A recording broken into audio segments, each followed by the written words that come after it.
Hi everyone, today we are going to share with you a case study from our accident investigation report. The case study follows a kitchen hand who is injured by the steamer. So how do we conduct an accident investigation? You can use this 4I1A method. Identify, inspect, investigate, analyze, and implement. Step 1. Identify if anyone is injured. In this case, the injured employee suffered burns on chest and abdomen. He was given 21 days of medical leave. Step 2. Inspect the area where the incident occurred.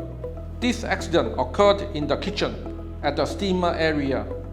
If the employee is new to the area, there may not have been sufficient warning signs on the hazards for the employee to be aware, or they were not briefed in detail regarding the hazard. If there are employees who have been in the job for a while, it indicates that there is a lapse in procedure. We need to find out what are the lapses. Step 3. Investigate and find out how the accident happened. We interviewed the chef and other kitchen employees. The kitchen hand wanted to remove the cooking tray located at the highest shelf of the steamer. However, the food was uncooked and the hot liquid from the tray spilled onto him. Normally, there is a designated employee for the task. However, the kitchen hand wanted to assist in removing the cooking tray from the steamer. Since he was not familiar with the procedures, he did not notice that there was a timer to indicate whether the food is cooked. Step 4. Analyze the information and identify the root cause. Based on the information given, can you identify the root cause of the accident? Our identified root cause. The cooking tray was placed on the highest shelf of the steamer. As such, the kitchen hand was unable to see any liquid in the tray. Step 5. Implement corrective action.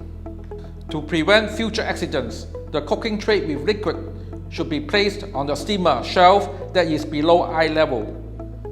We should also follow these safe work procedures when using the steamer. 1. A warning or caution sticker should be placed so that employees are aware of the hot surface on steamer. 2. When using the steamer, there is always condensation that causes the floor to be wet. To prevent slip, trip and fall, employees should wear non-slip or safety shoes. 3. Do not put any part of the body in the direction of the steam. Remember, just like boiling water, steam may reach up to 100 degrees Celsius, and it contains more kinetic energy, resulting in severe burns. 4. Wear a mitten or use kitchen clamp to pick up items from the steamer as the steamer is very hot. 5. The timer is a good control measure for steamer when cooking things like rice. It is used to inform the chef when the food is cooked so that they can remove the cooked food safely. I hope by sharing with you this accident investigation, you can prevent future accidents and use the steamer safely. If you have any suggestions for the control measures, share with us in the comment below. Thanks for watching. See you next time.